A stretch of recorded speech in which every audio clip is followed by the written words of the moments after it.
Now, if I speak as though we've already qualified for the Europa League, please excuse me. There's a massive job to be done against Southampton. I don't think it's going to be easy. Not at all. I think Danny Ings is looking in pretty good form. Hasenhüttl, David Hasselhoff, to you and I, will want to finish the season strongly, because it ain't been a great season, let's be fair, for Southampton. They promised much last year and have delivered little. So they're finishing with a bit of a flourish. And I think the guy has got something like a 6-year contract. So he's going to be wanting to prove that it wasn't a flash in the pan and it deserved a long-term deal. So I don't think it's going to be that easy against Southampton. That being said, a point does it and gets us Europa League football. Myself and Gio will be doing a video at some point during this week, very soon. We're doing a video very soon. I think we're going to have an argument about Europe. Because I don't fancy the Conference League at all. I'll go into that then. So, but I'm speaking about the UEFA Cup here, just to make it clear. I think it's a hell of an achievement. I think I've gone a bit sulky, if the truth be known. I've gone a little bit sulky because I allowed myself to be dazzled by the lure of Champions League football. I really fancied it. I really did. And I fancied us for it the longer it went on. Of course, our dip in form coincided with injuries. There's massive mitigation. We can make legitimate excuses for that. But I found it quite hard to take. I've got to be honest with you. I was a bit gutted. So then you've got to sort of readjust to Europa League football. I keep wanting to call it UEFA Cup, but Europa League football. And you know what? That's okay. I think it's pretty good. I mean, I've harped on and on this channel about the increased profile of the club by us being in Europe. So I won't repeat myself on that, but from that aspect, it's good. The thing I don't like about it is, I guess it's a Thursday night and then you just know you're playing Sunday football, and it just limits in terms of live games going to match day on a Saturday, which is a great day out. I think it's because you've got Sunday to recover. It always seems a little bit better on a Saturday. Anyway. I think it's a hell of an achievement, and we've done remarkably well. And now the grumpiness of not qualifying for the Champions League has subsided. I'm now looking at it and look at the teams that are below us currently. There's some big clubs down there, that there really are. And it's remarkable what we've done. And look at the teams above us. You'd probably say with the exception of Leicester. But Leicester are a club that can go out and spend 20, 25 million on a fullback. That's what they do. They're ahead of West Ham, and they've done remarkably well. Look at everybody else's budget. We're nowhere near. We're nowhere near it. So we are punching massively above our weight, and we're above clubs who spend a lot more than us. I actually looked down. I was looking down at Tottenham, and then you see, and Arsenal as well. Actually, I probably shouldn't be so smug. I said the other day, I didn't know what Harry Kane was doing. I'm not saying that defeat's all down to Harry Kane, but it was, as I said, terribly timed for Tottenham at the time, and remarkably good for West Ham. And as much as I'm enjoying the fact that we've taken advantage of it, I still think it was a bloody stupid thing to do, really. So the game, the game. Oh, before I get to the game, actually, just briefly on Sam Allardyce. He's so narky. I don't know if you saw the interview. He's always done it. He blames everyone but himself. The interviewer asked him, Sam, why are you not staying on to try and get West Brom up? He said, West Brom need a long-term manager. He said, I'm just short-term. And he said, well, why do you think you're short? He said, it's all in the statement. Just read the statement. It's all in the statement. And he basically went on to say, the reason I am a short-term manager is because of you lot, is because of the press. Because you call me a short-term manager, that's what I am, and that's what I'm cast as. Well, hold on, mate. You've got the decision. West Brom want to give you a longer-term contract. Just do it. He just blames everybody else. He was having a pop at Antonio, but this is Sam Allardyce. And he blames everybody else for the fact, he blames the press for the fact that he's not seen as a long-term manager. But that's his fault, because he's always done firefighting, because he's never actually built for the future, because he never tried to win a trophy.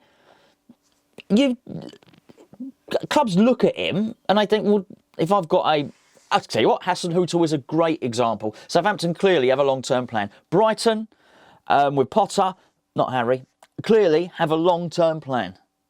He's just not the guy you get in, but he's only got himself to blame. He really does, but he just blames everybody else for his own deficiencies. Gets caught in the sting, loses the England job, it's everyone else's fault. Ridiculous. Anyway. I shouldn't be that bothered about Allardyce, but he just winds me up, quite frankly. Anyway, our team to be proud of. Done so well. The team, the coaching staff. Let's just talk briefly on the game because I wasn't able to make the videos last night. I mean, it was great. It was a bit crap to start with. They came out all guns blazing. But the most impressive thing about our performance, I thought, was, and this was hugely significant, is it was against fans.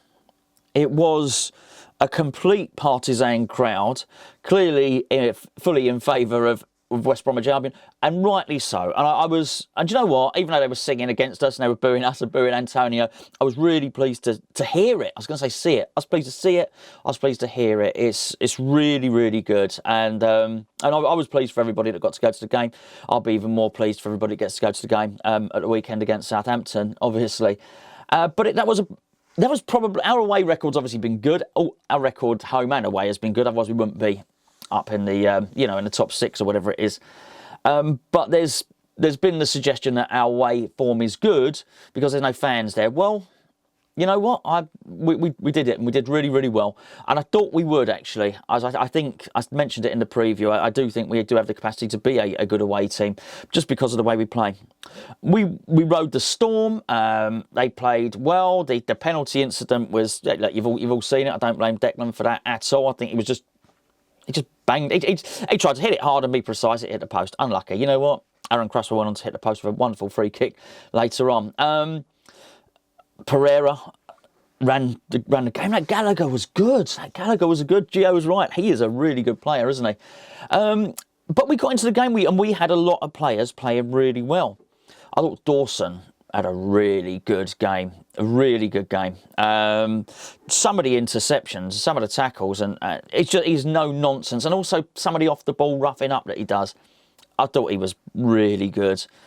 We'll get on to the whole Lingard and Benrahma thing in a minute.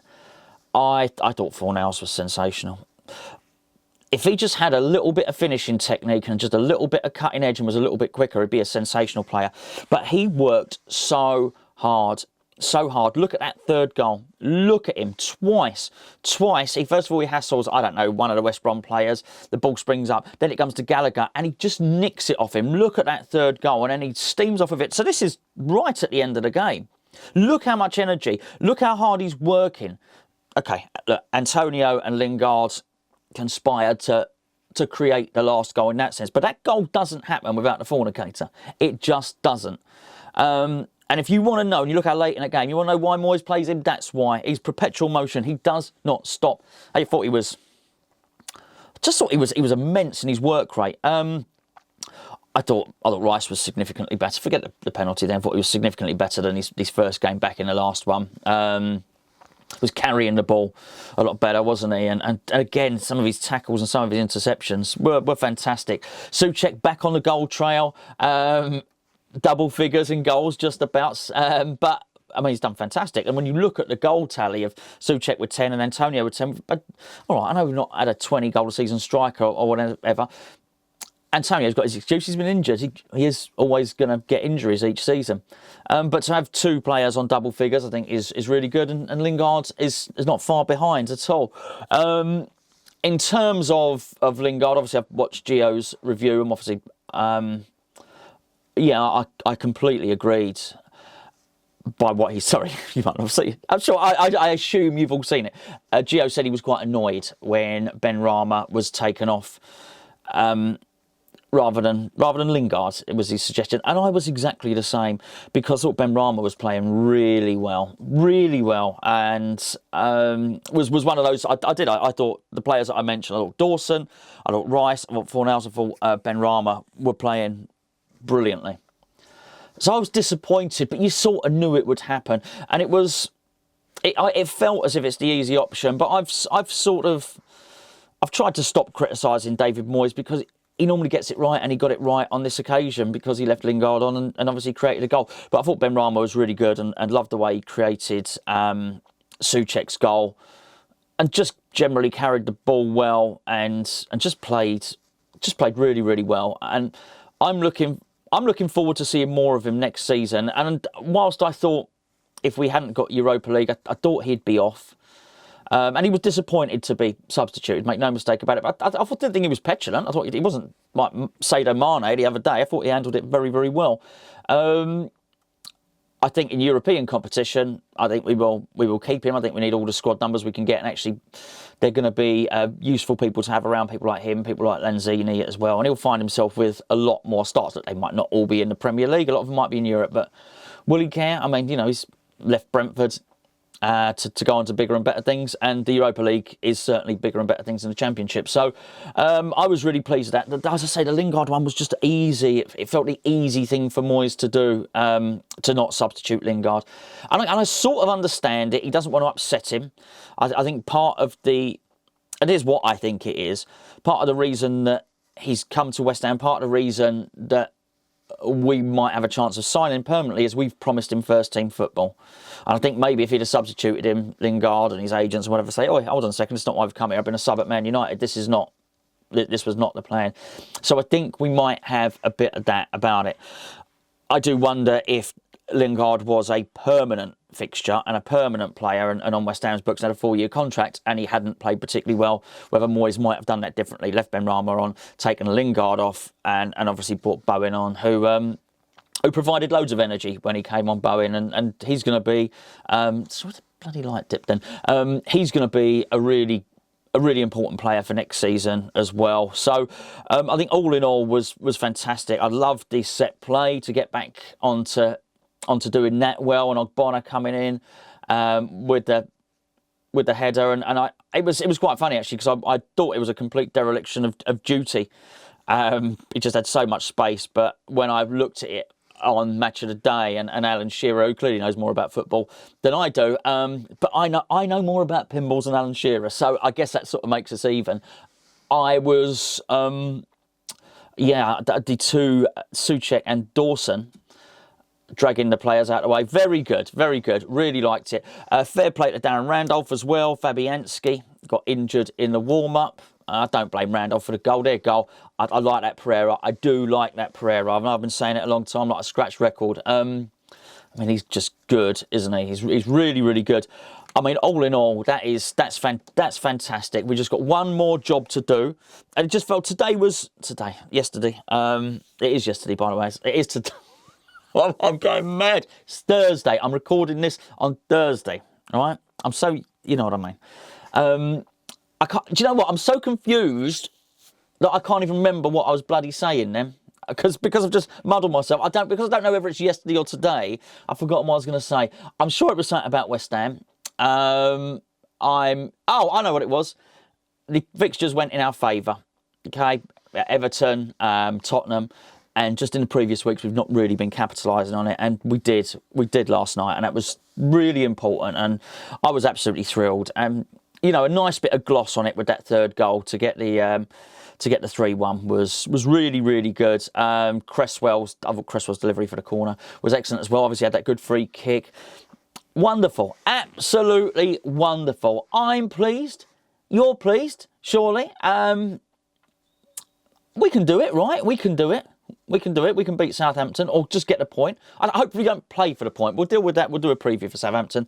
We'll deal with all that. Then, right, I will be back tomorrow talking about something or other. I'm sure we're going to be linked between now and then with lots of people. Maybe we'll talk about that. I'll catch up with you then.